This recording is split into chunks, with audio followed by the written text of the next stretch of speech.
İsa Peyğəmbərin hekayəsi. İsrail oğulları yerləşdikləri torpaqlarda yaşamağa davam edirdilər. İsrail oğulları içərisində Davud Peyğəmbərin nəslindən olan İmran adlı bir kişi vardı.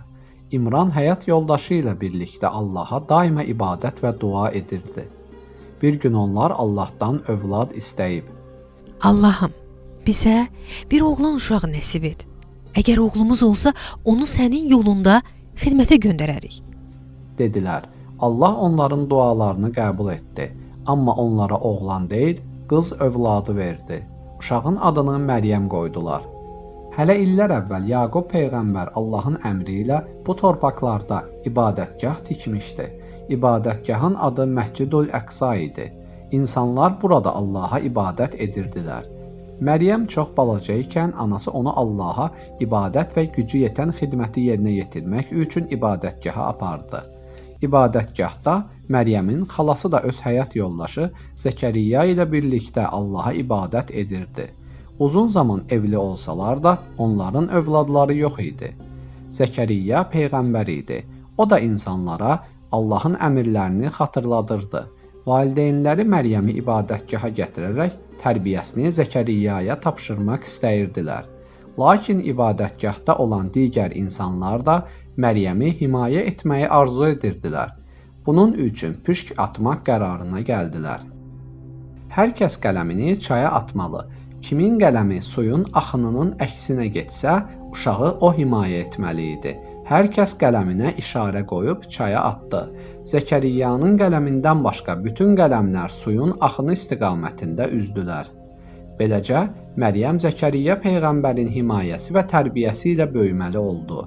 Məryəm böyüyüb namuslu, doğru danışan, Allaha inanan bir gənc qız oldu. Onun ibadətgahda özünə aid otağı var idi. Orada gecə-gündüz Allaha ibadət edirdi. Onun otağına Zəkəriyyadan başqa heç kim girmirdi. Allaha ibadət edərkən mələklər onu ziyarətə gələr və ona bənzəri olmayan meyvələr gətirərdilər. Yaz fəslində qış meyvələrini, qış fəslində isə yay meyvələrini ona hədiyyə edərdilər. Bir gün Zəkəriyya Peyğəmbər içəri girib, otaqda müxtəlif meyvələri gördükdə dedi. Məryəm, sən gecə-gündüz ibadət edirsən, həm də otaqdan çıxmırsan. Elə isə bu otağındakı meyvələr hardandır? Bunu eşitcək Məryəmin gözəl çöhrəsinə təbəssüm qondu və o belə cavab verdi. Bunlar Rəbbimin mənə hədiyyəsidir. Rəbbim istədiyi kəsi istədiyi kimi ruziləndirir. Allah istədiyi neməti insana bəxş edər. Allah Məryəmi günahlardan uzaqlaşdırmışdı. Onu dünyadakı digər qadınlar arasından seçib ən üstün etmişdi. Bu Məryəmin daima Rəbbinə ibadət etməsinə görə idi. Allah Adəm Peyğəmbər kimi atasız bir insan yaratmaq istədi. Bu uşağa ana olmaq şərəfini isə Məryəmə verdi. Allah Məryəmi İsa ilə müjdələmək üçün onun yanına Cəbrailı göndərdi. Cəbrail mələk idi, lakin Məryəmin yanına bir kişi surətində gəldi. Məryəm onu gördükdə qorxdu və dedi. Əgər Allahdan qorxursansa, mənə toxunma. Mələk dedi. Sənə müjdə olsun, Allah səni seçdi, səni bütün qadınlardan üstün etdi. Rəbbin sənə bir oğlan övladı verəcək, o peyğəmbər olacaq, adı İsa olacaq, hələ beşikdə ikən danışacaq, insanları Allahı tanımağa çağıracaq. Rəbbinin bu hədiyyəsinə şükür et, ibadətini artır. Məryəm qorxu və təəccüblə. Mən evli deyiləmsə, necə uşağım ola bilər? Dedi. Mələk. Allah istədiyini yaradır. O bir şeyin olmasını istədikdə o iş olur. Allah Adəm Peyğəmbəri atasız və anasız yaratdığı kimi, İsa Peyğəmbəri də atasız yaradacaq. Dedi. Beləcə Məryəm bətnində uşaq olduğunu bildikdə uzaq bir yerə çəkildi. İnsanlardan uzaqda Allaha ibadət etdi. Məryəm hamilə qaldığı üçün çox sıxıntı çəkir, insanların onu qınayacağını bilirdi. Öz-özünə. Kaş ki öləydim, unudulaydım. Namuslu qadın ola, qucağımda uşaqla necə geri dönəcəm? Düşünürdü. İsa Peyğəmbərin doğulmasına az qalmışdı. Doğuş sancıları Məryəmi bir xurma ağacının gövdəsinə söykənməyə vadar etdi. Elə bu an Məryəm bir səs eşitdi. Üzülmə, Rəbbin səni ayağının altından bir bulaq axıtdı. Xurma ağacının gövdəsini özünə tərəf silkələ ki, üstünə yetişmiş xurmalar tökülsün. Onları nuşi canla ye. Səndən uşağının doğulması barədə soruşanlara işarə ilə bu gün Rəbbim üçün oruç tutmuşam. Heç kəslə danışmayacağam de. Məryəmlə danışan yenə də Cəbrail idi. Məryəm yeni doğulmuş, gözəl çöhrəli körpəsinə sevinclə baxdı. Ona İsa adını verdi. Körpə İsanı qucağına alıb yaşadığı şəhərə doğru getdi. Onu qucağında uşaqla görənlər heyrətlənirdilər. Əxlaqına bələd olsalar da dedikodu edirdilər. Şeytan yenə fürsət tapmışdı. İnsanlarda iftira yaymaları üçün çirkin fikirlərin yaranmasına çalışırdı. Bir gün qonşulardan biri Məryəmə: Ey Məryəm, sən yaramaz bir iş tutmusan. Sənin nə atan pis kişidir, nə də anan əxlaqsız idi. Bəs sən niyə belə oldun? Heç utanırsanmı? dedi. Məryəm isə susub heç bir söz söyləmədi. Beşikdəki körpəsini göstərərək iftira edənlərə Bundan soruşun. demək istədi. Onlar: Biz beşikdə olan ilə necə danışa bilərik? Sən bizə ələ salırsan? dedilər. İnsanlar Məryəmi belə günahlandırarkən körpə dilə gəlib. Mən Allahın elçisiyəm. İnsanları doğru yola çağırmağım üçün Allah mənə kitab və peyğəmbərlik verdi. Yaşadığım müddətdə ibadət etməyimi, zəkat verməyimi və anama hörmət etməyimi buyurdu. Dedi. Yenə də iftiraların ardı arası kəsilmirdi. İnsanlar Allahın qüdrətini görə bilmirdilər. Allah Adəm peyğəmbəri anasız atasız yaratmışdı. İsa peyğəmbəri də onlara imtahan olması üçün atasız yaratmışdı. İnsanlar isə bunu anlamaq istəmirdilər. Zəkəriyya peyğəmbərin uzun illər övladı olmurdu. Artıq yaşlanmış, sümükləri zəifləmiş, saçı və saqqalı ağarmışdı. Həyat yoldaşı da çox qoca idi. Onlar yaxşı əməllərdə bir-birlərini ötməyə çalışırdılar. Allahı sevərək ibadət edirdilər. Bir gün mələklər Zəkəriyya peyğəmbərə Yəhya adında bir oğlan uşağının dünyaya gələcəyi müjdəsini gətirdilər. Zəkəriyya peyğəmbər dedi: Özüm də arvadım da belə qoca ikən necə övladımız ola bilər? Bu Allah üçün çox asandır. Axı o sənin özünü də sən heç bir şey deyilkən yaratmışdı. Zəkəriyya peyğəmbər buna əmin olmaq üçün bir əlamət istədi. Onun əlaməti sağlam olsa da 3 gecə adamlarla danışa bilməməsi oldu. Beləcə o, sağlam ikən 3 gün danışmamağı bacardı. Xalqın qarşısına çıxıb onlarla işarə ilə danışdı. Lakin yenə də Allaha ibadətinə davam etdi. Günlərin bir günü Yəhya adlı oğlu dünyaya gəldi. O günahlardan uzaq olan və Allaha ibadət edən əməli salih bir insan idi. O həm də ata-anasına qarşı qayğıkeş idi. Sonradan Allah Yəhyaya da peyğəmbərlik verdi.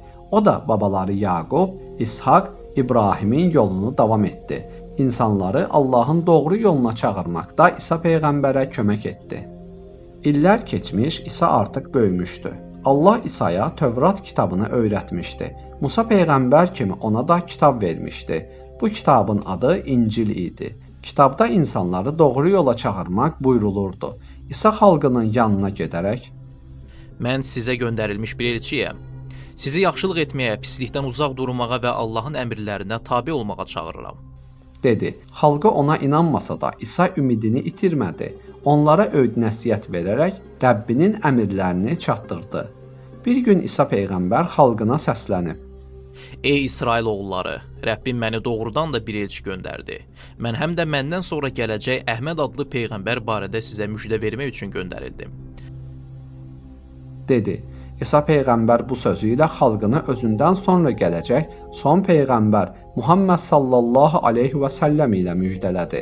Bu onların Muhammed sallallahu aleyhi və səlləmi tanıyıb ona tabe olmaları üçün idi. İsrail oğulları digər elçilər kimi də İsa peyğəmbərdən möcüzələr istədilər. Xalqın içərisindən bir nəfər İsa peyğəmbəri məsxərəyə qoymaq üçün dedi: Sən mənim evimdə nələr olduğu barədə xəbər verə bilərsənmi?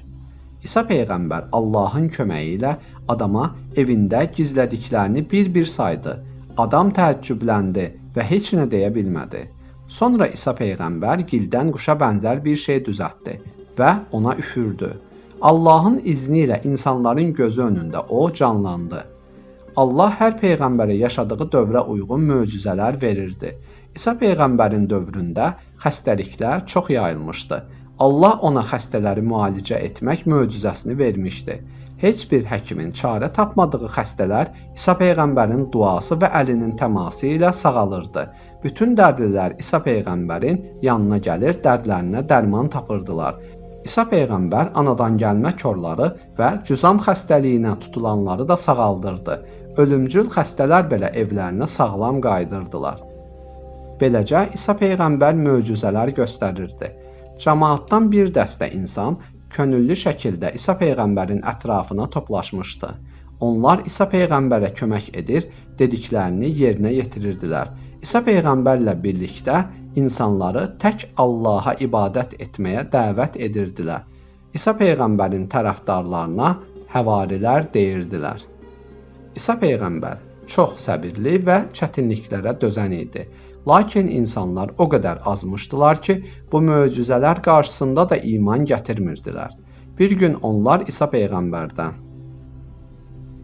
Ey İsa, sənin Rəbbin bizə göydən süfrə indirə bilərmi? deyə soruşdular. Onların bu cür sual vermələri İsa peyğəmbərin xoşuna gəlmədi. Hətta qorxdu ki, Allah onları bu sözlərinə görə cəzalandırar. İsa peyğəmbər onları bu istəklərindən çəkindirmək istədi. Onlara: Allahdan qorxun. Allahın sonsuz gücünə şübhə edirsiniz? dedi.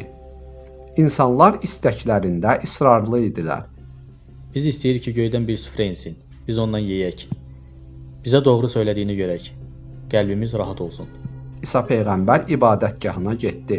Ayaqlarını birləşdirib başını aşağı saldı. Əllərini qaldırıb dua etdi. Tayfasındakı cəmaatın istəyinin qəbul olunmasını dilədi. Çox keçmədən hər kəsin gözü önündə Allah göydən bir süfrə endirdi. Süfrə iki buludun arasından yavaş-yavaş yerə enərək düz İsa peyğəmbərin qarşısında dayandı. Süfrənin üzəri dəsmalla örtülmüşdü. Orada müxtəlif yeməklər var idi. Süfrədən çox gözəl ətir gəlirdi. Süfrədəki yeməklərdən hər kəs yedi. Kasıblar, xəstələr də yedilər. Xəstəliyi və şikəstliyi olanlar sağaldılar. Süfrə həftədə bir dəfə nazil olurdu. Oradan çox insan qidalanırdı. Sonralar varlılar kasıbları süfrəyə yaxın buraxmadıqlarına görə Allahın onlara qəzəbi tutdu. Onlar yenə də nankorluq etdikləri üçün Allah bir daha süfrə endirmədi. Məryəm oğlu İsa həvarilərə Allah yolunda kimlər mənə köməkçi olacaq soruşduqda, həvarilər də biz Allahın köməkçiləriyik demişdilər. İsrail oğullarından bir zümrə iman gətirdi, digər bir zümrə isə kafir oldu. Biz də iman gətirənləri düşmənlərinə qarşı qüvvətləndirdik və onlar üstün gəldilər. İsa peyğəmbər Allahın əmrini insanlara bildirdikdə çoxları ona qəzəblənirdi. Onu insanların fikirlərini qarışdırmaqda ittiham edirdilər. Bir gün yəhudilərdən biri padşaha ondan şikayət etdi. Padşah İsa peyğəmbəri həbs etmək əmrini verdi. Padşahın əsgərləri İsa peyğəmbəri evlərin birində mühasirəyə aldılar. İsanı 30 qızıl parçasına satan Yahuda öz xəyanətinin qurbanı oldu. Sonsuz qüdrət sahibi olan Allah Yahudanın sifətini İsa'ya bənzətdi və əsgərlər bu xainin özünü tutub dara çəkdilər. Yahuda onu İsa sayan dostların və düşmənlərin gözü qarşısında iki yol kəsən quldurla birlikdə çarmıxın üstündə can verdi. Əsl İsa isə səmaya yüksəldi. Onlar Məryəm oğlu İsa Məsihi öldürdük dedilər. Halbuki onlar İsanı nə öldürdülər, nə də çarmıxa çəkdilər. Bu onlara belə göründü. Bu barədə fikir ayrılığına düşənlər şək-şübhə içindədirlər. Onların buna dair heç bir məlumatı yoxdur. Onlar ancaq zənnə qapılırlar. Həqiqətdə onlar İsanı öldürməmişlər. Xeyr, Allah onu öz dərgahına qaldırdı. Şübhəsiz ki, Allah qüvvət və hikmət sahibidir.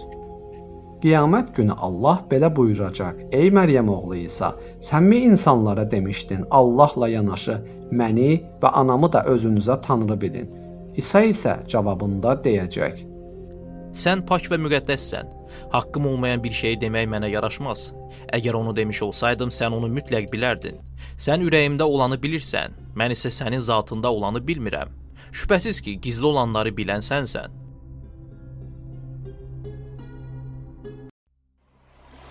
Nuh peyğəmbərin hekayəsi. Adəmin övladlarının övladları, onların da öz övladları olmuşdu. İnsanlar çoxalmış, yer üzünə yayılmışdılar. Çoxlu şəhərlər və kəndlər salmışdılar.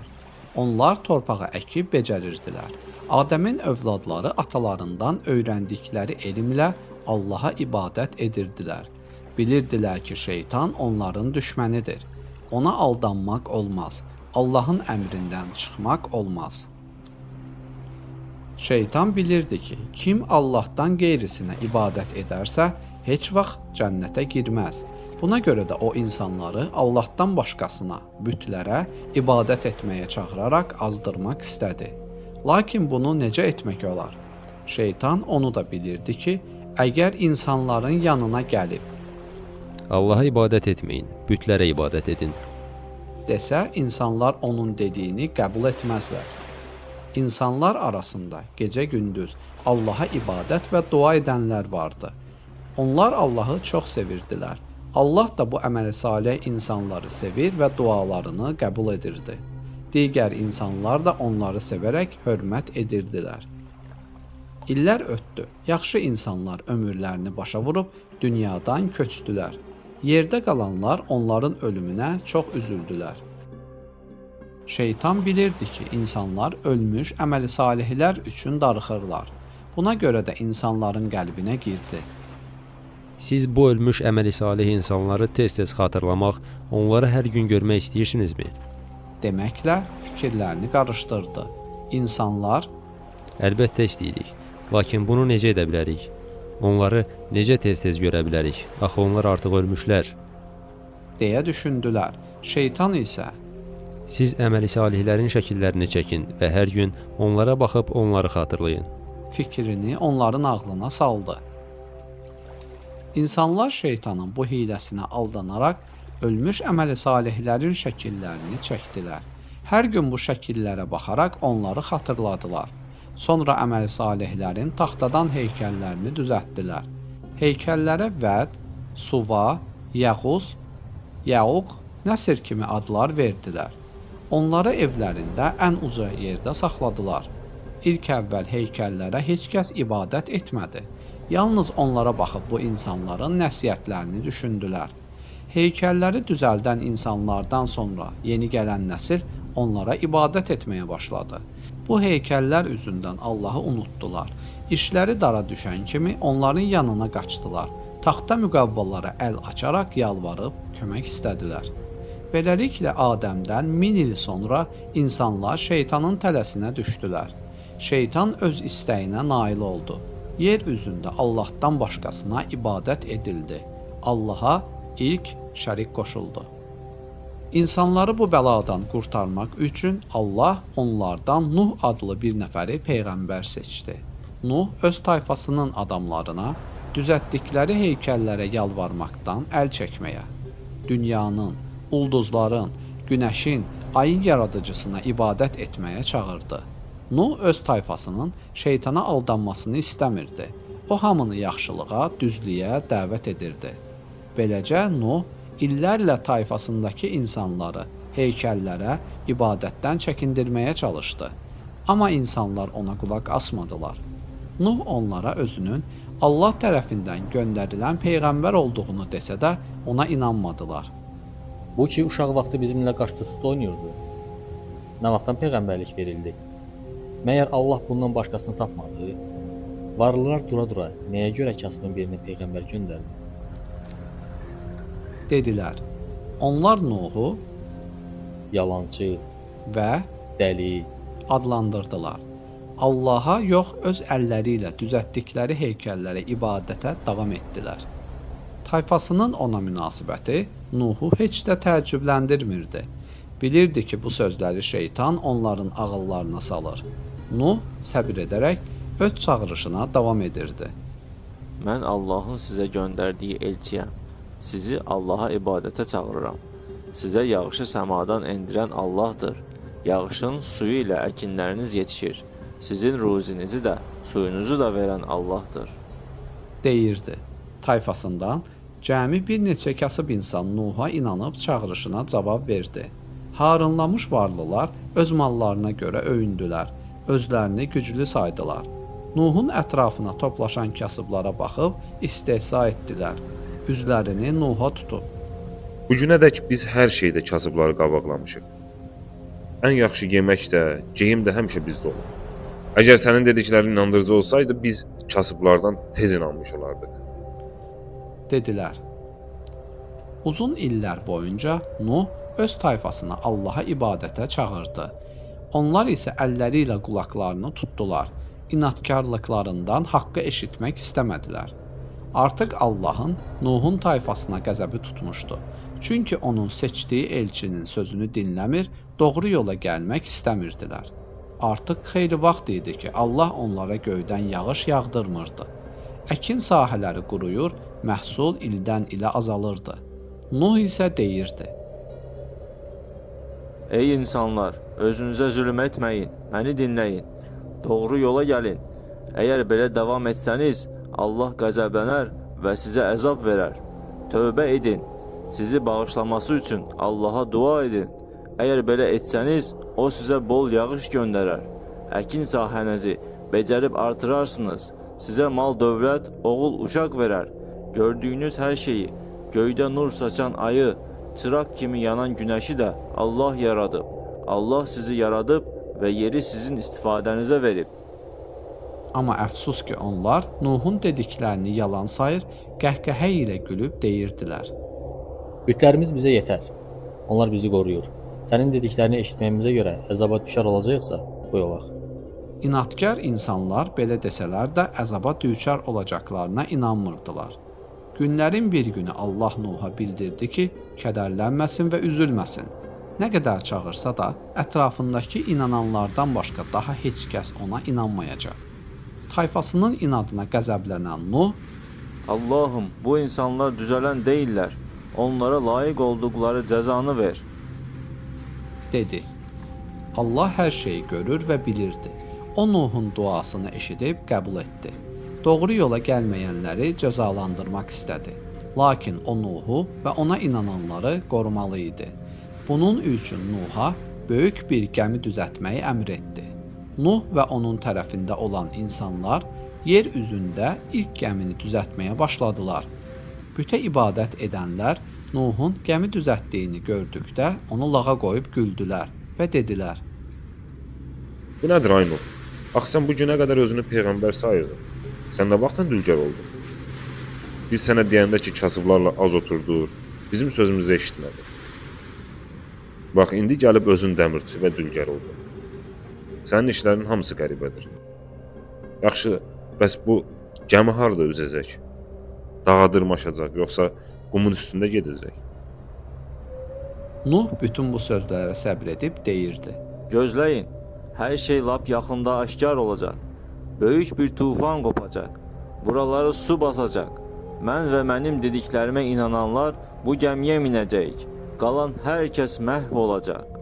Nəhayət o dəhşətli gün gəlib çatdı.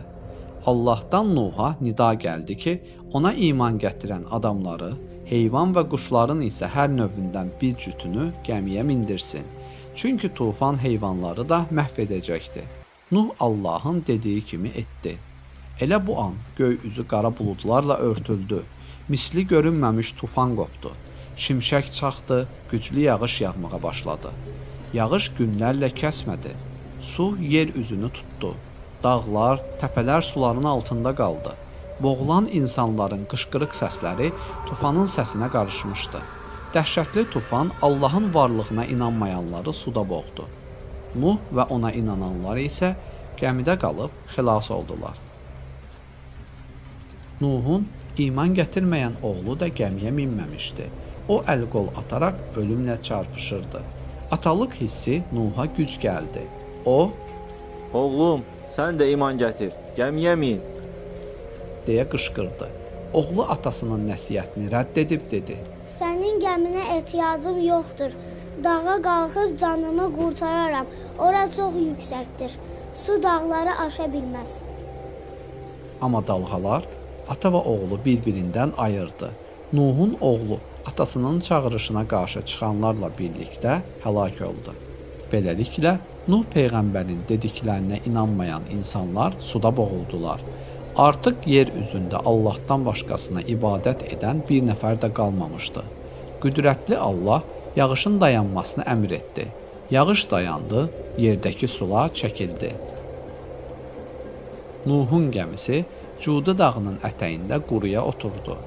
Nuha göydən əmr gəldi ki, gəmidəkilərin hamısı gəmidən düşüb yeni həyata başlasınlar. Günəş öz işığını hər tərəfə yaymışdı.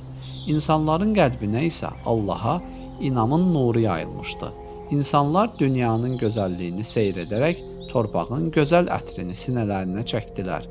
Rəngarəng çiçəklər də sanki onlara gülümsədi. İnsanlar yeni həyata başladılar. Allah onlara xeyir və bərəkət verdi. Yer üzündə yaşayan bütün canlılar Nuhun gəmisində xilas olanlardan törədi. Yusuf peyğəmbərin hekayəsi. Yaqub peyğəmbər İshak peyğəmbərin oğlu, İbrahim peyğəmbərin nəvəsi idi. Allah ona da peyğəmbərlik vermişdi. Yaqub peyğəmbərin 12 oğlu var idi. Yaqub peyğəmbər Yusufu digər oğullarından çox sevirdi. Qardaşları atalarının Yusufa olan xüsusi sevgisini görürdülər. Buna görə Yusufu xoşlamırdılar. Yusuf çox yaraşıqlı olması və zəkası ilə də qardaşlarından fərqlənirdi. Günlərin bir günü Yusuf qəribə bir yuxu gördü. Oyanan kimi atasına: Yuxuda ayın, günəşin və 11 ulduzun mənə səcdə etdiyini gördüm, dedi. Yaqub peyğəmbər Yusufun belə bir yuxu görməsinə çox sevindi. Oğlunun bu yuxusunu Allahın ona elm və peyğəmbərlik verəcəyinə yozdu. Yaqub peyğəmbər insanların təbiətini yaxşı bilirdi. Bilirdi ki, hər bir insanda həsəd hissi vardır. Qardaşlarının Yusufa pislik etməsindən ehtiyat etdi. Ona görə də Yusufa gördüyü yuxu barədə qardaşlarına danışmamasını tapşırdı. Yaqub peyğəmbər Yusufa nəvaziş göstərdikcə qardaşlarının həsədi daha da artırdı. Onlar bir-birlərinə: Nə üçün atamız Yusufu daha çox sevir? deyirdilər. Belə suallar onların ağlına pis fikirlər salırdı. Nəhayət bir gün qardaşlar Yusufu öldürmək qərarına gəldilər. Yalnız belə olduğu halda ataları Yaqubun Yusufu deyil də onları daha çox sevəcəyini güman etdilər. Qardaşlardan bəziləri Yusufu öldürmək fikrinə etiraz etdi. Çox düşündükdən sonra qardaşları Yusufu öldürməkdənsə onu heç vaxt çıxa bilməyəcəyi bir quyuya atmağa qərar verdilər. Yaqub peyğəmbər qardaşlarının Yusufa daim həsəd apardıqlarını və onu sevmədiklərini bilirdi. Bu səbəbdən də Yusufu yanından heç zaman ayırmır, qardaşları ilə heç bir yerə göndərmirdi.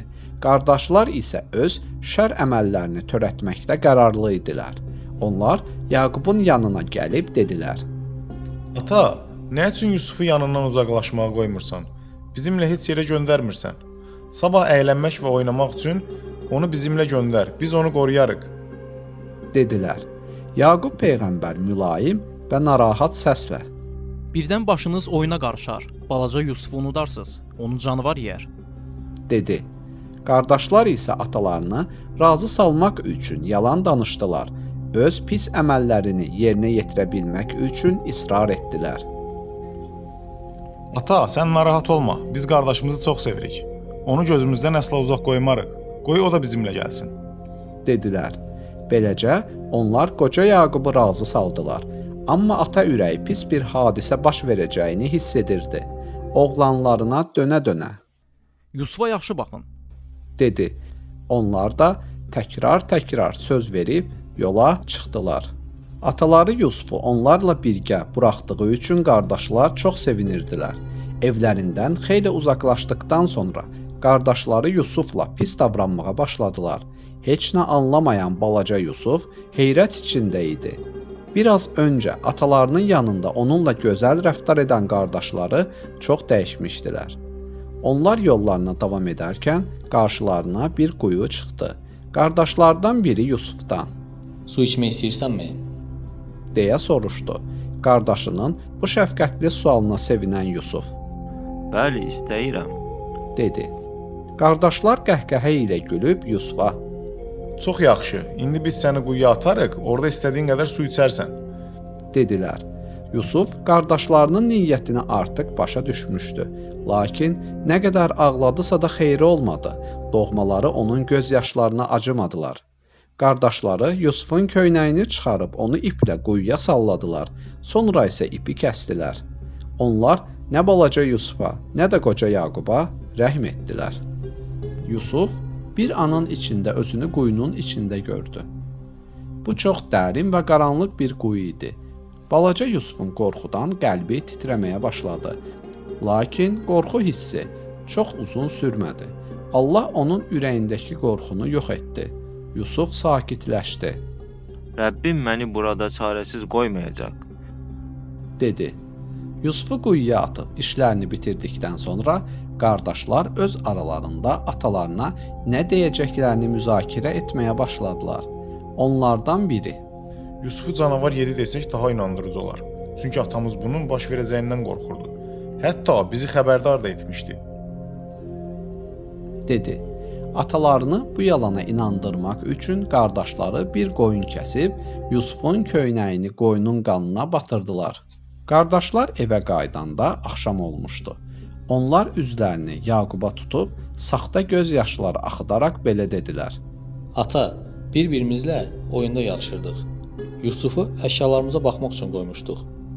Biz geri qayıdanda bir canavar artıq onun başının üstündə dayanmışdı. Sonra isə Yusufun qanlı köynəyini qoca Yaquba uzatdılar. Yaqub peyğəmbər köynəyi əlinə alıb baxdı. Həqiqətən də bu Yusufun köynəyi idi. Üzərində qan ləkələri vardı. Lakin Yaqub oğlanlarından ağıllı idi. Bilirdi ki, canavar insanı yedikdə onu yaralayır və köynəyini parçalayır. Yusufun köynəyi isə salamat idi. Nə bir diş izi, nə də yırtıq var idi. Beləliklə Yaqub sevimli oğlu Yusufun canavara yem olmadığını, onun ölmədiyini anladı. O oğullarına: Yusufu canavar parçalamayıb. Siz Yusufa həsəd apardığınıza görə onu pislik etmisiniz. Bunu əminliklə bilsəm də, mənim səbr etməkdən başqa çarəm yoxdur, dedi.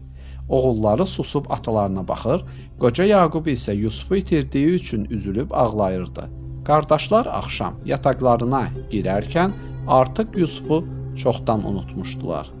Yusuf quyuda bütün gecəni atasını düşündü. Görəsən, atamın halı necədir? Mənsiz nə edir? Bu kimi fikirlər Yusufun kövrək qəlbini sıxdı.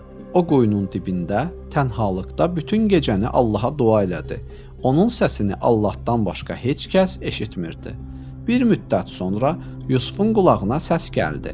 Səs get-gedə yaxınlaşırdı. Yusuf addım səslərindən və it hürüşməsindən anladı ki, quyuya kərvan yaxınlaşır. O rahat nəfəs aldı.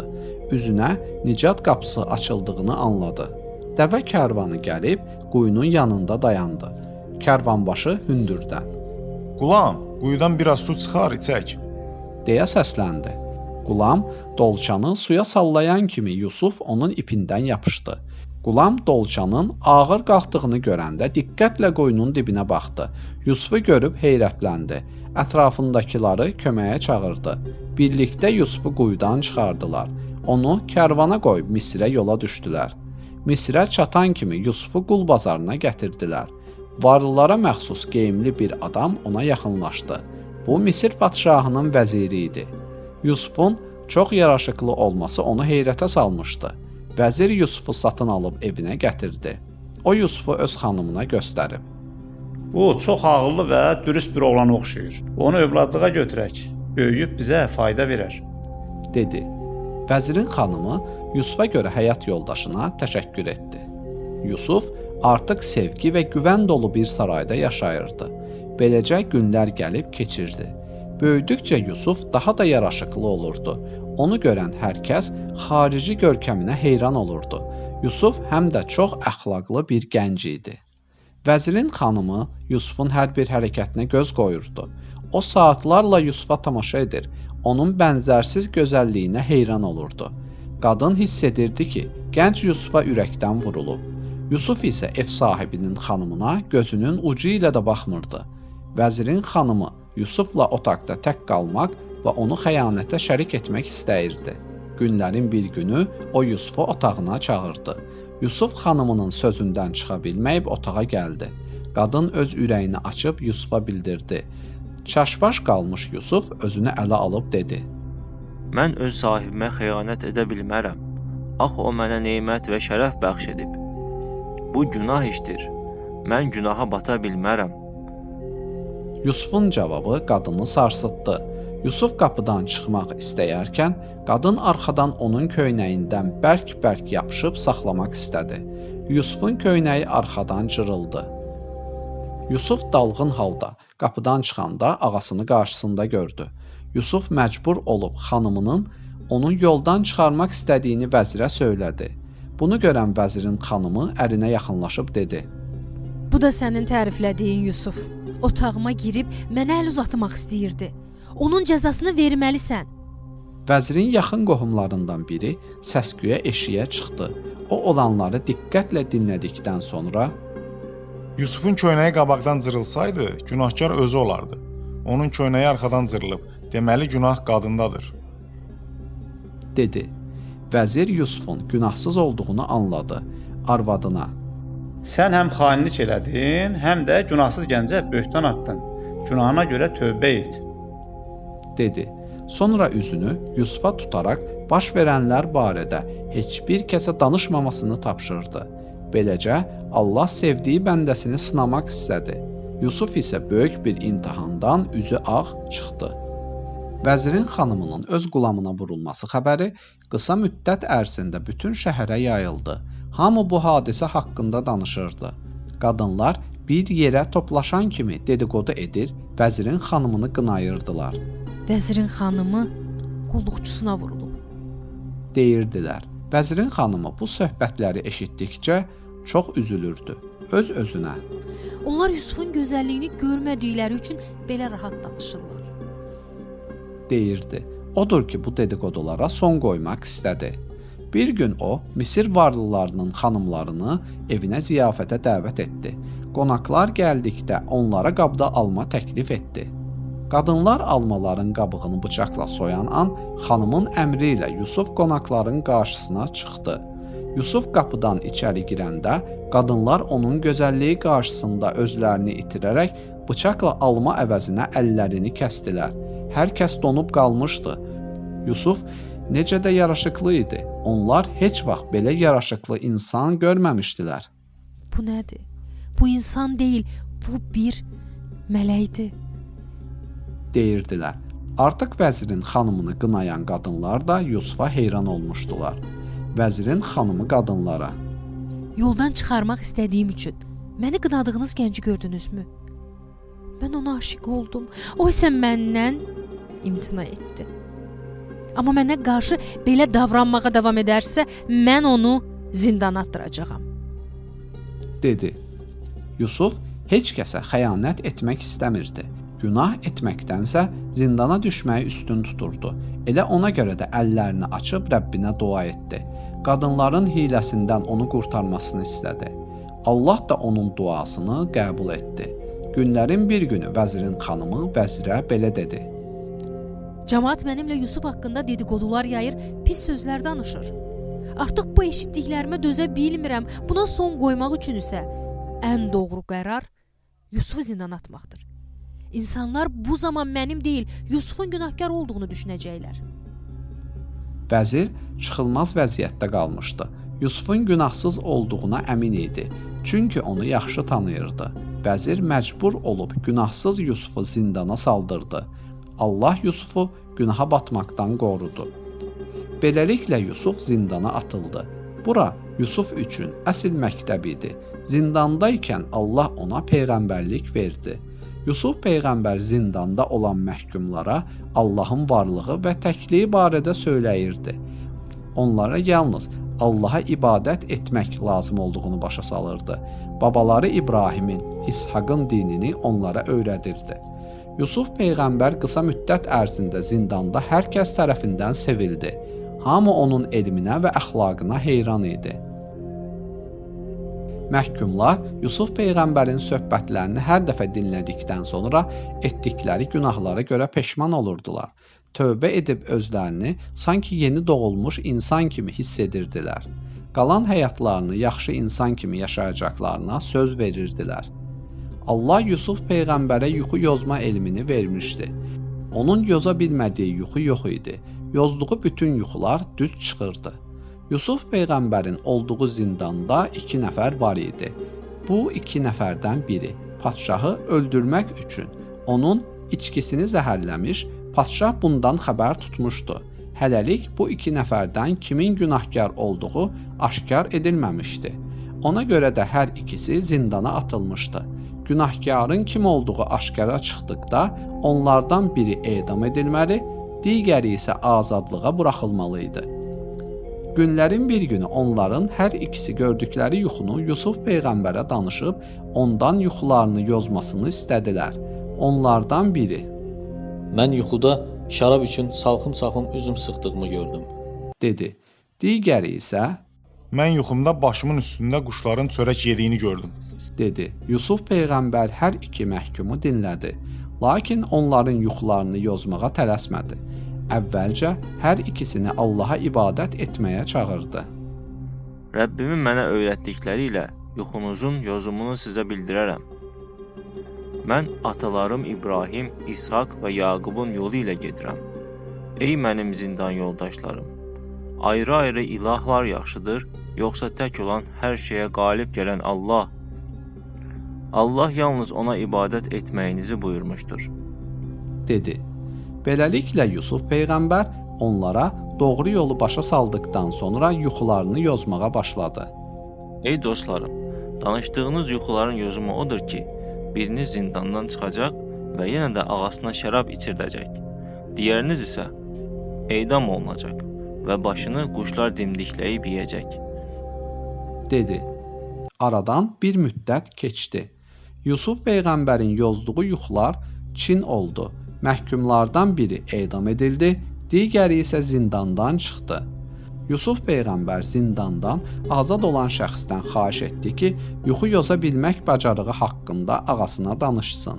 O, söz versə də vədini unutdu və ağasına bu barədə heç nə danışmadı.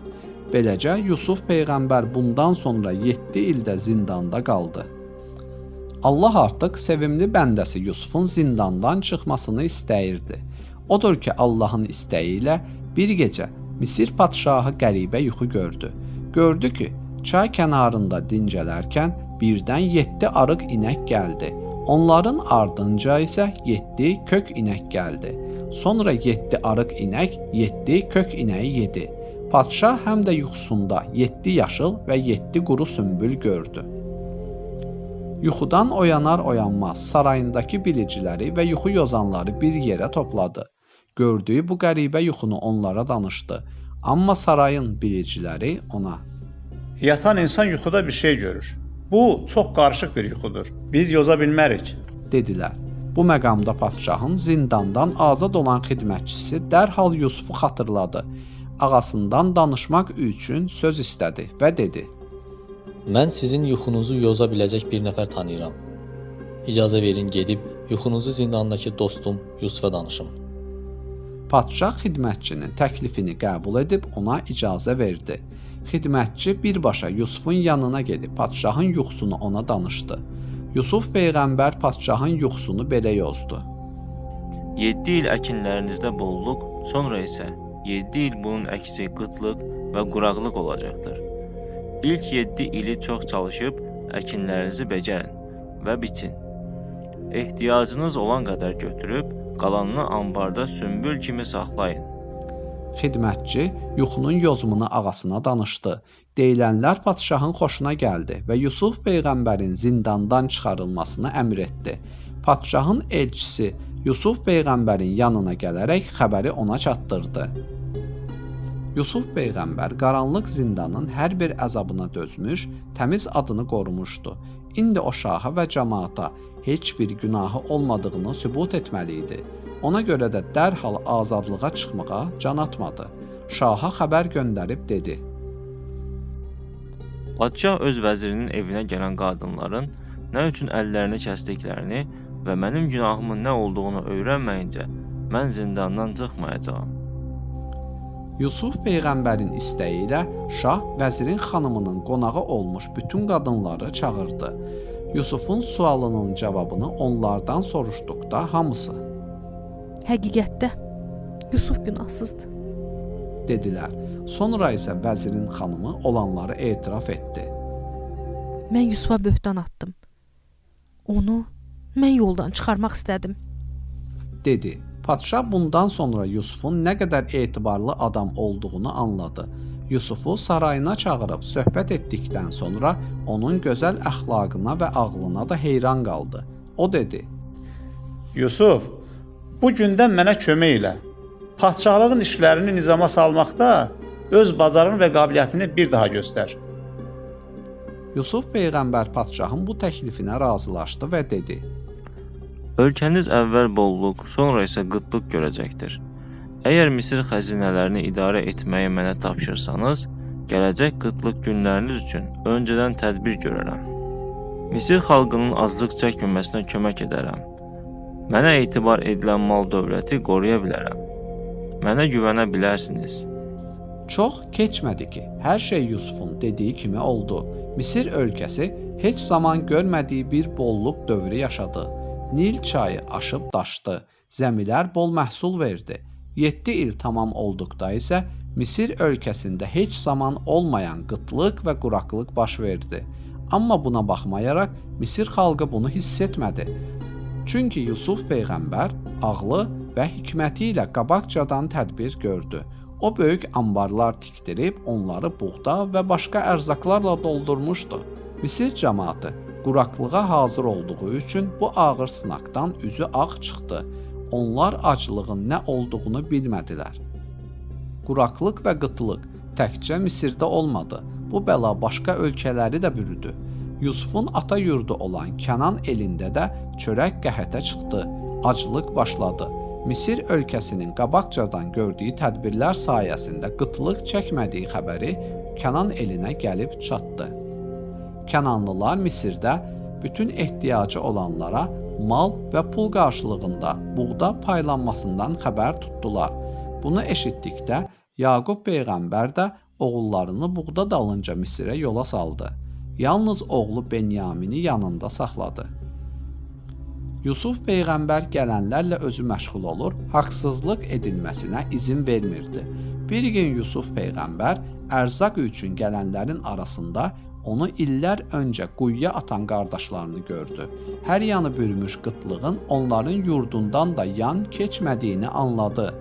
Yusuf qardaşlarını görən kimi tanıdı. Lakin Yaqubun oğullarının ağlına da gələ bilməzdi ki, Misir padşahının taxıl anbarlarının xəzinədarı qardaşları Yusufdur. Buğda almaq üçün qardaşları da Yusufa yaxınlaşdı. Yusuf onlardan neçə nəfər olduqlarını soruşduqda: Biz 10 nəfər gəlmişik. Əslində isə 12 qardaş idik. Biri öldü, digəri isə atamızın yanında qaldı. Cavabını verdilər. Yusuf onlara istədikləri qədər buğda verdi və dedi: Sizə istədiyiniz qədər taxıl verirəm. Ancaq bir şərtim var. Bir də yanıma gəlməli atanız, yanında qoyub gəldiyiniz qardaşınız da gətirməlisiniz. Yoxsa sizə bir daha buğda vermərəm. Onlar kiçik qardaşları Benyamini gətirəcəklərinə söz verib yola çıxdılar. Yusuf peyğəmbər qardaşlarının buğda qarşılığında verdikləri pul və qiymətli əşyaları xəlvətcə onların yüklərinin içərisinə qoydurdu. Belə olan halda onlar Yusufun çox səxavətli olduğunu düşünüb bir də onun yanına qayıdacaqdılar. Qardaşlar xeyli ərzaqla atalarının yanına qayıtdılar. Yusufun onlara qoyduğu şərt barədə Yaquba söylədilər. Əgər Benyamini bizimlə göndərməsən, o bizə bir daha buğda verməyəcək. Yenidən taxıl almağa gələndə onu bizimlə göndər. Dedilər. Yaqub peyğəmbər oğlanlarını dinləyib qəti şəkildə etiraz etdi. Bir zaman qardaşınız Yusufu da sizə etibar etmişdim. Ona etdiyinizi Benyaminə də etmənizə izin verə bilmərəm. Qardaşlar yüklərini boşaltdıqda Misrə apardıqları pul və malların da buğdanın içində olduğunu gördülər. Onlar sevincək Yaqubun yanına gəlib dedilər: Ata, biz səni aldatmırıq. Budur, apardığımız mallar da özümüzə qaytarılıb. Qardaşlar atalarına yalvardılar. Benyamini gözləri kimi qoruyacaqlarına and içdilər. Yaqub peyğəmbər çarəsiz qalıb Benyaminin getməsinə icazə verdi. Lakin onlardan əhd alaraq Benyamini geri gətirəcəyinizə dair Allaha and içməyincə onu sizinlə göndərməyəcəyəm. dedi. Yaqub peyğəmbər 11 oğlunu Misrə yola salarkən şəhərə ayrı-ayrı qapılardan girmələrini də tapşırdı. Çünki bir yerdə daxil olsalar, yaraşıqlı və sayca çox olduqları üçün onlara göz dəyəcəyindən ehtiyat edirdi. Beləcə qardaşlar yola çıxdılar. Misrə çatanda atalarının dediyi kimi şəhərə ayrı-ayrı qapıdan girib Yusufun huzuruna gəldilər. Yusuf onları qarşıladıkdan sonra dincəlmələrini buyurdu. Bu arada sevimli qardaşı Benyamini kənara çəkərək bağrına bastı. Hər şeyi ona danışdı. Yusuf olduğunu ona bildirdi. Yusuf peyğəmbər qardaşı Benyamini yanında saxlamaq istəyirdi. Çünki o ailəsi üçün çox darıxmışdı. İstəyirdi ki, Benyamini yanında saxlayıb atası, anası və ailəsi barədə söhbət etsin, onu hər gün görsün. Lakin bunun üçün bəhanə lazım idi. Misir padşahının qanunlarına görə o yadelli bir kəsi Misirdə saxlaya bilməzdi. Yusuf peyğəmbər öz ağlı və hikməti ilə bir plan qurdu. Bu barədə Benyamini də xəbərdar etdi. Ertəsi gün qardaşların taxıl çuvalları dəvələrə yüklənəndə Yusuf xidmətçisinə padşahın qızıl su piyaləsini Benyaminin çuvalının içinə qoymağı tapşırdı. Xidmətçi onun tapşırığını yerinə yetirdi. Çuvallar dəvələrə yüklənib qurtardı.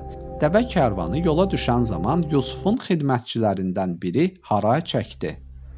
Ey karvan əhli, siz saraydan oğurluq etmisiniz. Yusufun qardaşlarından biri nə oğurlandığını soruşduqda, Padişahın qızıl su piyaləsi itib.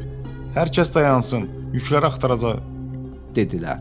Qardaşlar, Siz bilirsiniz ki, biz bu yerlərə zərər vermək üçün gəlməmişik və biz oğru deyilik.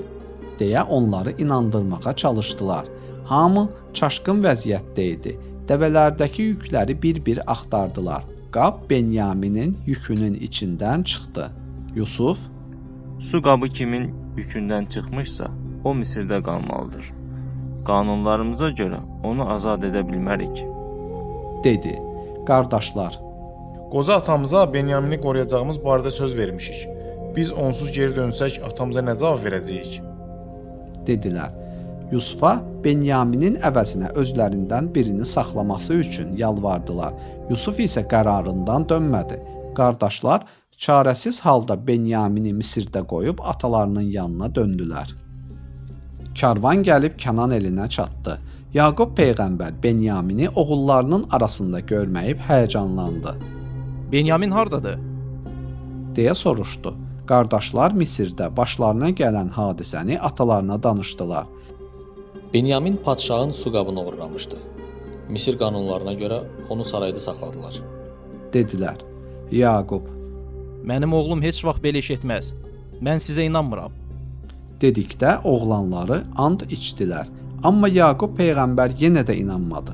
Çünki əvvəllər də Yusuf haqqında yalan dedikləri üçün artıq oğullarına güvənmirdi. Yusufa etdiyinizi Benyaminə də etmisiniz. Mən ancaq Allaha güvənirəm. Ona sığınıram. Hər şeyin sahibi odur. Rəbbimə dua edir və hər iki oğlumu ondan istəyirəm. dedi. Yaqub peyğəmbərin dərdi böyük idi. Sevimli oğlu Yusufdan sonra Benyamini də itirmişdi. Gecə-gündüz ağlamaqdan artıq gözləri də görmürdü. Oğlanları onun dərd çəkdiyini görüb narahat olurdular. Artıq bəsdir, özünə əziyyət verirsən. Belə getsə səni itirəcəyik. deyirdilər.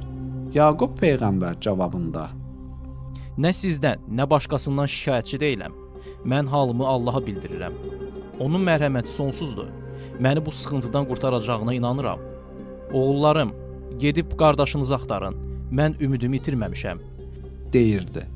Bundan sonra qardaşlar yenidən Misrə qayıtdılar. Yusufun önündə dayandılar. Ey mərhəmətli insan! Başımıza gələnlər və qoca atamızın sağalmaz dərdi bizi sənin yanına gətirdi. Öz mərhəmətini bizdən əsirgəmə. Qardaşımızı bizə qaytar. dedilər. Nəhayət Yusuf peyğəmbər həqiqəti danışmağa qərar verdi və onlardan soruşdu. Siz bir zamanlar qardaşınız Yusufa nələr etdiyinizi xatırlayırsınızmı? Bu sualdan sonra qardaşları Yusufun üzünə diqqətlə baxıb onu tanıdılar. Heyrət içində. Yoxsa sən Yusufun özüsən? Bəli, mən Yusufam. Bu isə mənim qardaşım Benyamindir. Allah bizə yaxşılıq etdi. O yaxşı əməl edənlərə mükafatını verir. Dedi. Qardaşlar, Həqiqətən də Allah səni bizdən üstün etdi. Biz sənə pislik etmişik, günaha batmışıq.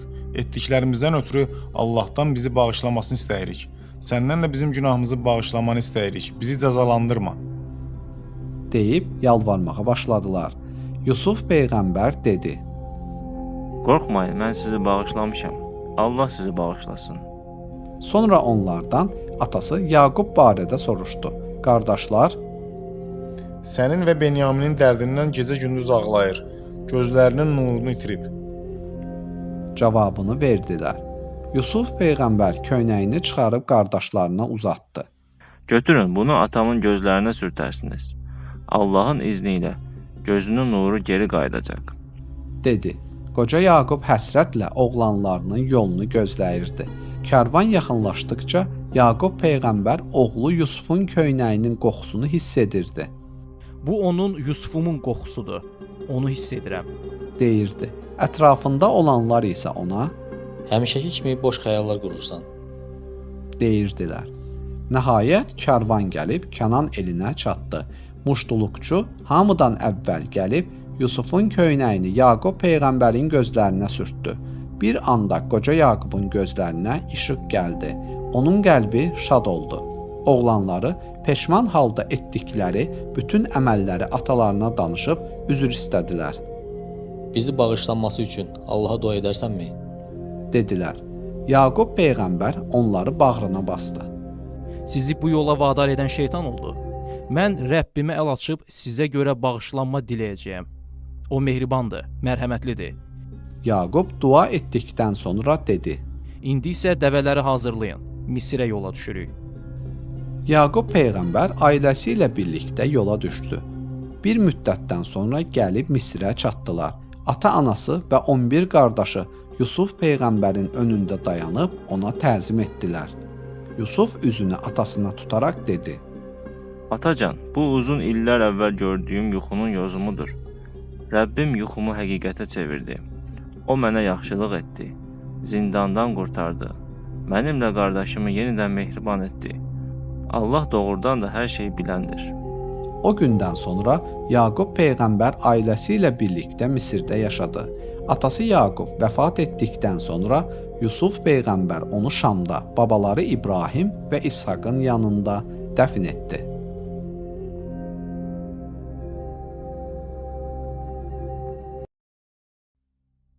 Salih peyğəmbərin hekayəsi. Ərəbistan yarımadasında Səmud adlı bir tayfa var idi.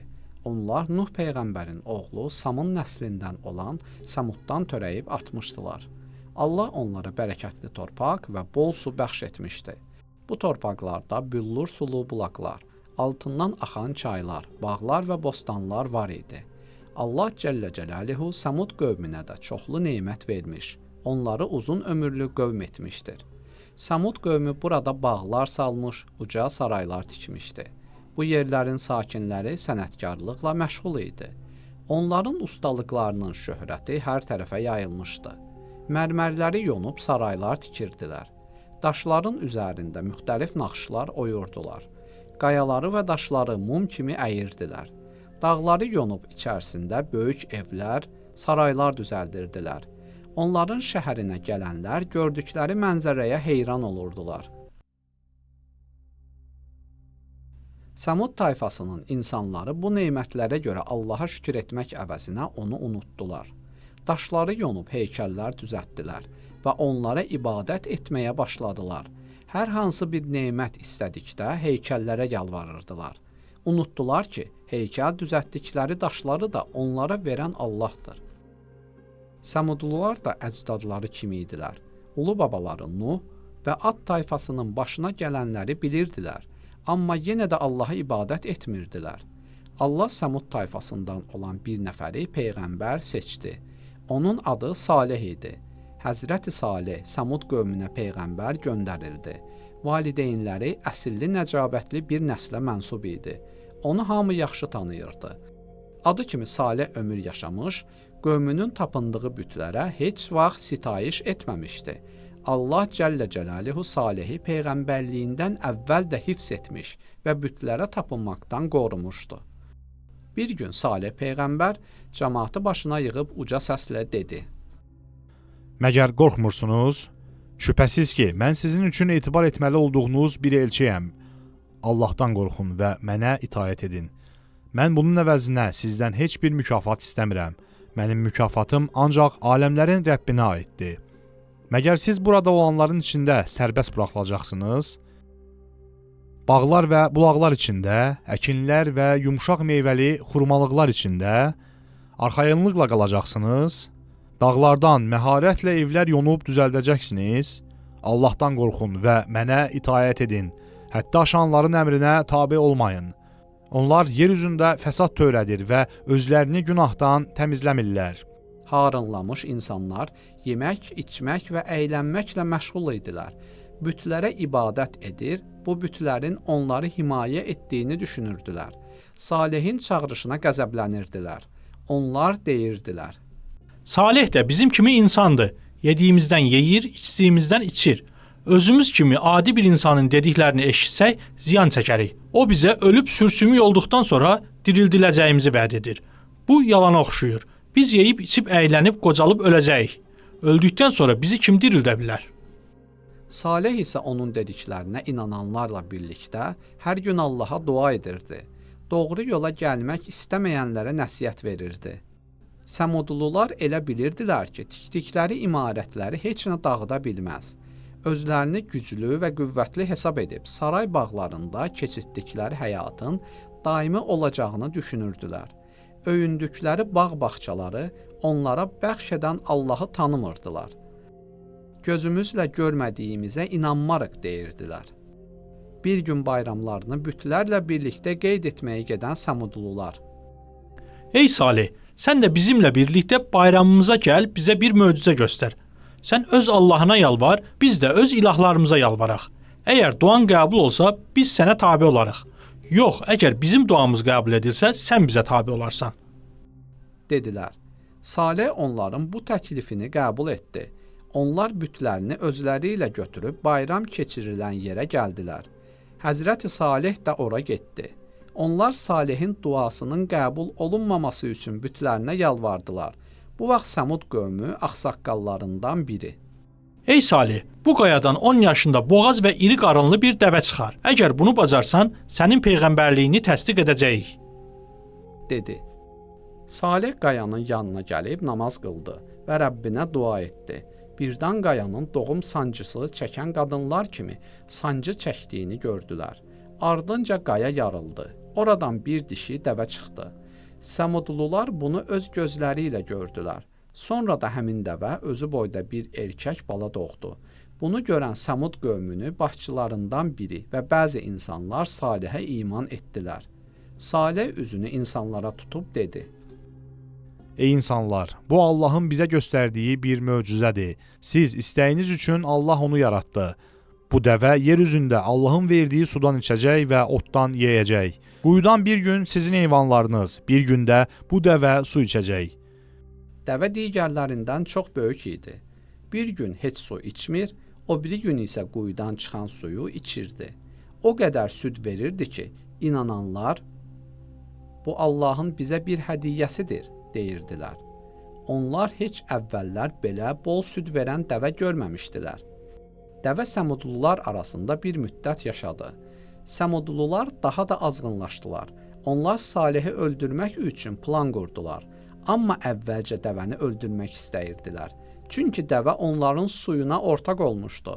Həm də onlar dəvədən qorxduqları üçün dəvə onları çox narahat edirdi.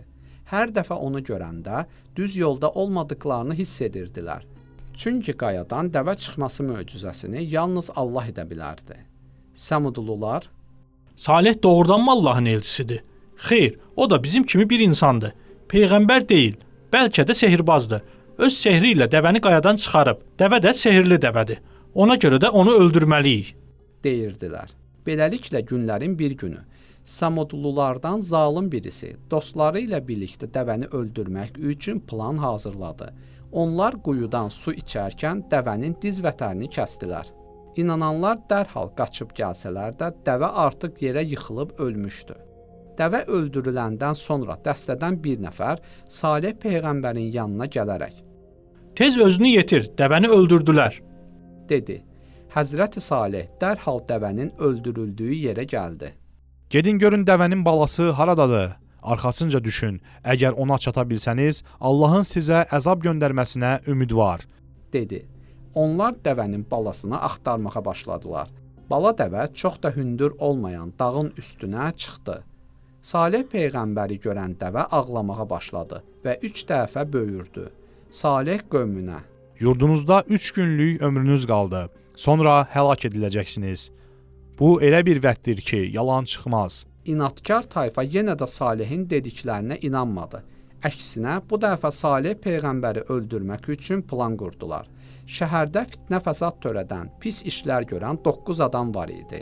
Onlar dedilər: "Bir-birinizin yanında Allaha and için ki, gecə Salihə və ailəsinə basqın edib onları öldürəcəksiniz. Sonra da onun yaxın qohumuna biz onun ailəsinin öldürülməsini görməmişik deyəcəksiniz." Beləcə onlar hiylə qurdular. Lakin Allah onların hiləsini boşa çıxardı. Salih peyğəmbəri öldürə bilmədilər. Səhər yuxudan oyananda kiçik, böyük, qadın, kişi hamısının üzü saralmışdı. İkinci gün qıpqırmızı oldu, üçüncü gün isə qapqara qaraldı. Nəhayət 4-cü gün Allah zalımlara öz əzabını göndərdi. Qorxunc zəlzələ onların qəlblərini yarır, evlərini dağıdırdı. Bu Səmudlular üçün əzablı bir gün idi. İnsanlar qurtula bilmir, möhtəşəm evlər yerlə yeksan olurdu. Beləcə şəhər xarabalığa çevrildi. Sanki orada heç kəs yaşamamışdı. Zalım insanlardan bir nəfər də olsun sağ qalmadı. Hər tərəf qaranlıq idi, heç nə görünmürdü. Nə çağıran var idi, nə də cavab verən. Salihi və ona iman edənləri isə Allah qorudu. İnananlar heç bir zərər görmədilər. Onlar dağılmış şəhəri tərk etdilər. Şəhərdən çıxarkən Salih ölmüş insanlara baxıb kədərli halda: Mən sizə nəsihət etdim, Allahın dediyini çatdırdım, amma siz məni dinləmədiniz, dedi. Süleyman peyğəmbərin hekayəsi. Allah Davud peyğəmbərə Zəburu göndərdi. Ona hökmdarlıq və peyğəmbərlik verdi. Bütün bu nemətlərdən başqa ona Süleyman adlı oğul da verdi. Süleyman hələ balaca ikən özünü böyüklər kimi aparırdı.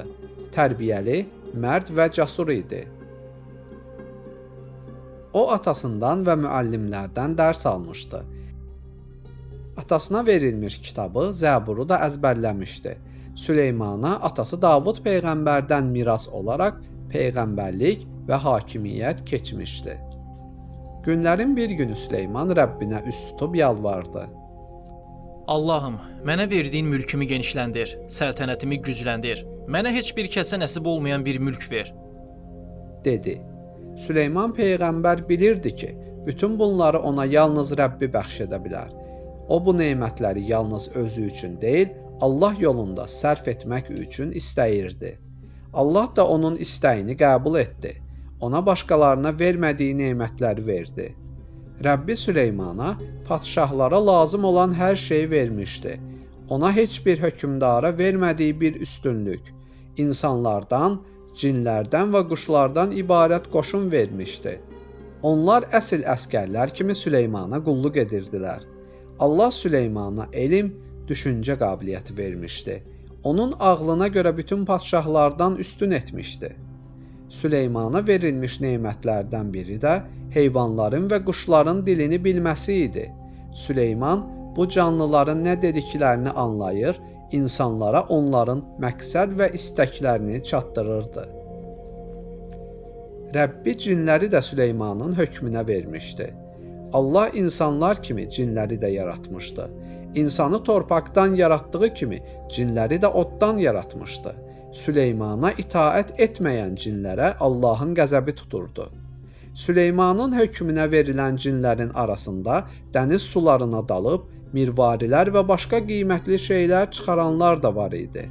Onlar insanların edə bilmədiklərini edirdilər.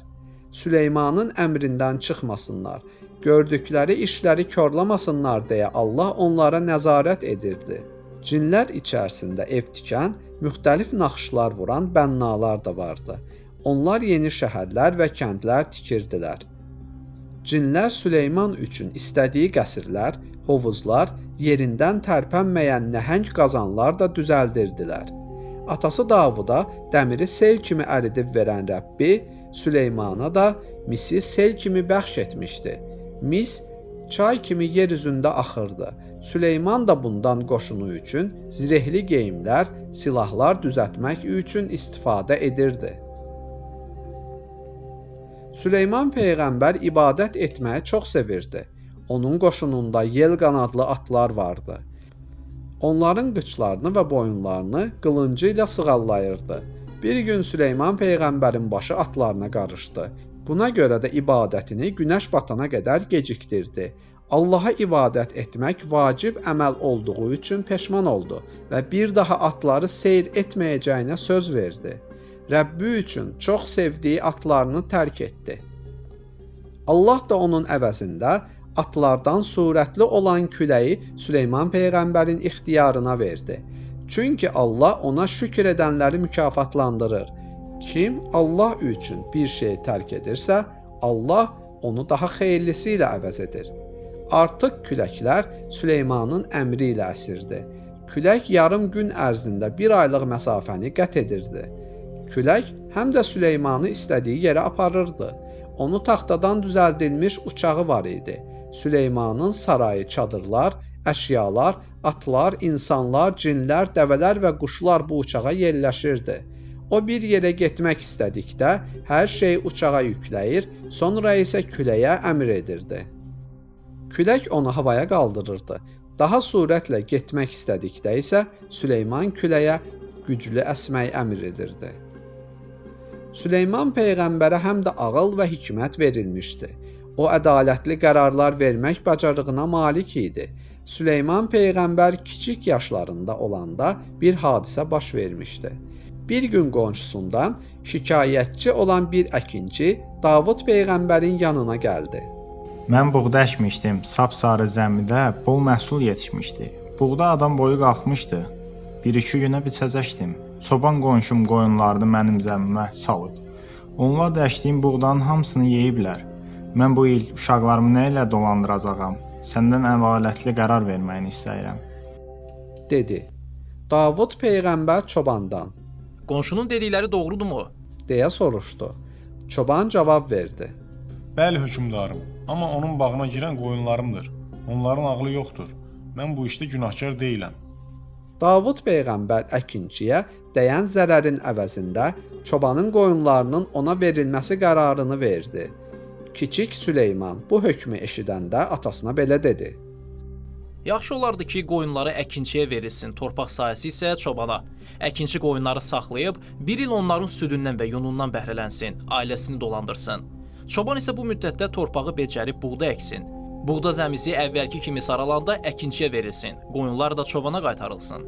Belə olsa, həm tərəflərin heç birinə ziyan dəyməz, həm də hökm ədalətli olar. Atası Davud oğlunun bu fikrini bəyənmişdi və elə bu cürdə hökm vermişdi. Bir gün Süleyman Peyğəmbər cin və quşlardan ibarət ordusu ilə yol gedirdi. Onlar cərgə ilə düzülüb irəliləyirdilər. Gəlib qarışqalar yaşayan bir vadiyə çatdılar. Uzaqdan Süleyman Peyğəmbərin ordusunu gördükdə qarışqalar qorxuya düşdülər. Çünki bu ordu qarışqalar vadisinə doğru yerisə, onlar məhv ola bilərdilər. Süleyman Peyğəmbərin möhtəşəm ordusu artıq vadiyə yaxınlaşırdı. Qarışqaların padşahı dedi. Ey qarışqalar, yuvalarınıza girin ki, Süleymanın ordusu özləri də bilmədən bizi ayaqlar altına salıb əzməsin. Qarışqalar bunu eşidər-eşitməz cəld yuvalarına qaçdılar. Bütün canlıların dilini bilən Süleyman qarışqaların dediyini eşidib ordusunu dayandırdı. Dodağına təbəssüm qondu. Bu böyük nemət üçün Allaha şükürlər edib vadinin ətrafından keçərək yoluna düzəldi. Süleyman peyğəmbərin quşlar dəstəsində Hüdhüd adlı bir quşu vardı. Bu quşun vəzifəsi yerin altında olan suların yerini tapmaq idi. Səfərdə ikən Süleyman peyğəmbərə su lazım olduqda Hüdhüd onun yerini deyərdi. Həmin yeri qazıb su çıxarardılar. Bir gün Süleyman peyğəmbər quşlardan ibarət qoşunu ilə yola çıxmışdı. Quşların arasında Hüdhüdü görməyib soruşdu. Mən Hüdhüdü niyə görmürəm? Nə üçün öz yerində deyil? Burada olmadığı üçün bir səbəb söyləməsə, mən ona cəza verəcəm. Amma Süleyman qəddar hökmdar deyildi.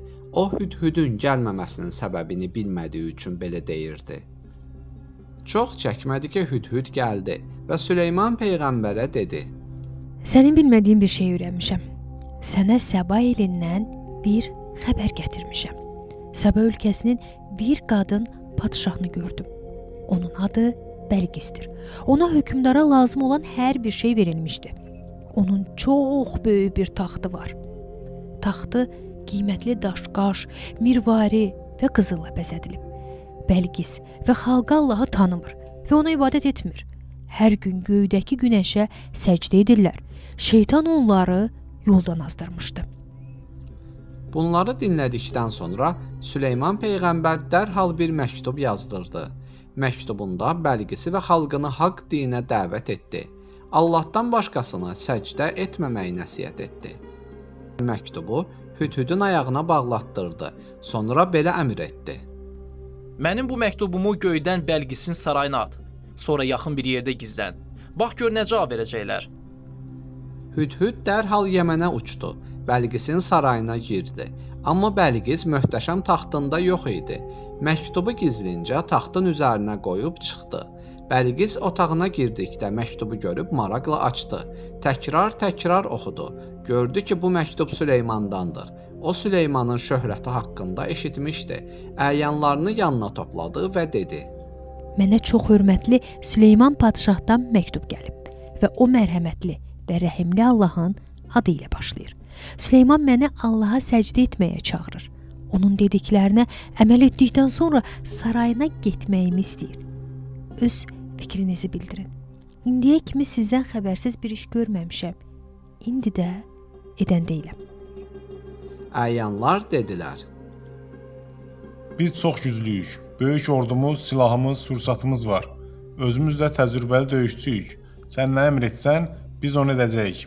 Adətən başqa hökmdarlar başqa bir ölkəyə zorla girir, onu xarabalığa çevirir, xalqını əsir alırlar. Süleyman isə bunların əvəzinə məktub göndərmişdi. Bəlqis çox ağıllı idi. O padşahların tarixlərini bilirdi. Çox götür-qoy etdikdən sonra qərara gəldi ki, Süleyman padşaha qiymətli daş-qaş, qızıl və zinət əşyalarından ibarət hədiyyə göndərsin. Əgər qəbul edərsə, deməli o adi padşahlardan biridir və bu halda Süleymanla vuruşsun. Yox, əgər qəbul etməsə, deməli o peyğəmbərdir, bu halda ona tabe olsun. Beləcə Bəlqis ölkəsinin xəzinəsindən qiymətli daş-qaşlardan ibarət hədiyyə hazırlatdı və bir dəstə adamla Süleyman padşaha göndərdi. Elçilər bir ay sonra Süleymanın sarayına çatanda gördüklərinə heyran oldular. Onlar ömürlərində belə gözəl saray görməmişdilər. Elçilər Süleymanın qarşısında dayanıb onu təriflədikdən sonra hədiyyələri təqdim etdilər. Süleyman hədiyyələrə əhəmiyyət vermədi. Çünki Allahın ona verdiyi peyğəmbərlik və səltənət bu hədiyyələrdən qat-qat üstün idi. Süleyman dedi: Siz gətirdiyiniz hədiyyələrlə fərəhlənirsiniz. Onları necə gətirmisinizsə, eləcə də geri aparın. Mənim onlara ehtiyacım yoxdur. Sizdən istədiyim bircə şey varsa, o da tək olan Allaha iman gətirməyinizdir. Gedin, sizə bir həftə vaxt verirəm. Əgər dəvətimi qəbul edib Allahı tanıyaraq sarayıma gəlməsəz, üstünüzə böyük bir qoşun göndərəcəm. Bəlqisin göndərdiyi elçilər yola çıxdılar. Artıq onların qəlblərində Allaha inan var idi.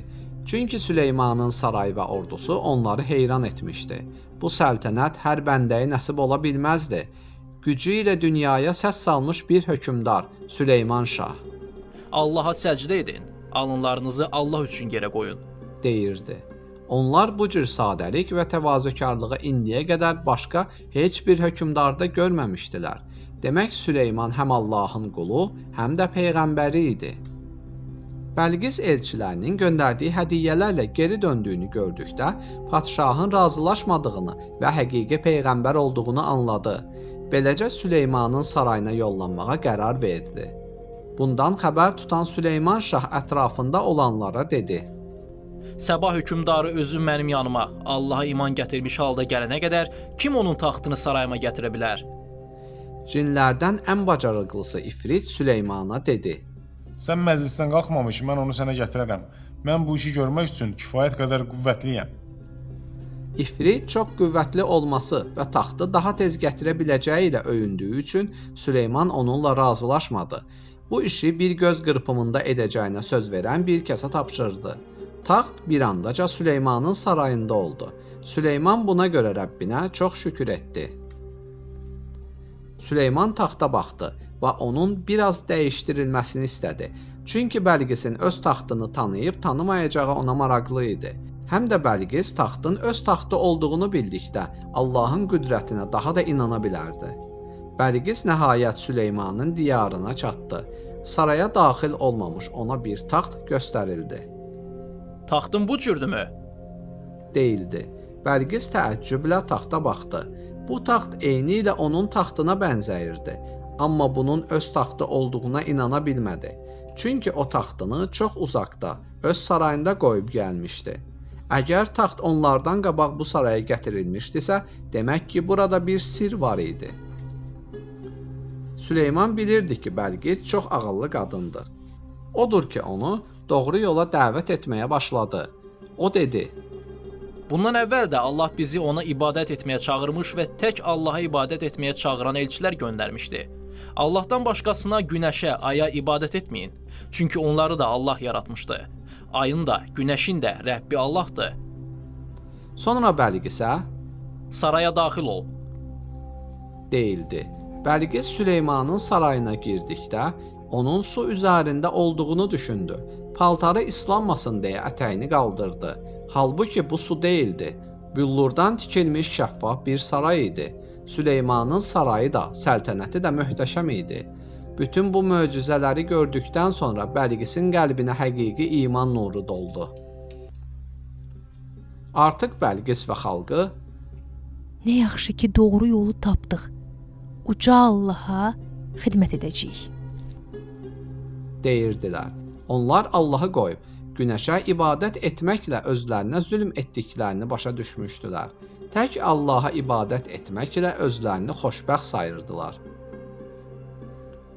Süleyman peyğəmbərin dünyasını dəyişmə zamanı gəlib çatmışdı. Allaha dua etdi ki, onun ölümünü cinlərdən gizli saxlasın. Çünki cinlər insanları aldadırdılar ki, güya onlar qeybi və insanların qəlbindəkiləri bilirlər.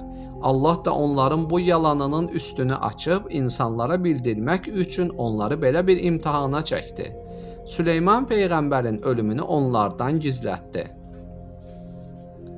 Süleyman peyğəmbərin bir ağacı var idi. İstədiyi vaxt onu əkər, becərərdi. O həmin ağacdan özünə bir əsa düzəltdi. Ölüm anı yaxınlaşanda əsaya söykəndi. Bir il cinlər onun öldüyünü bilmədilər.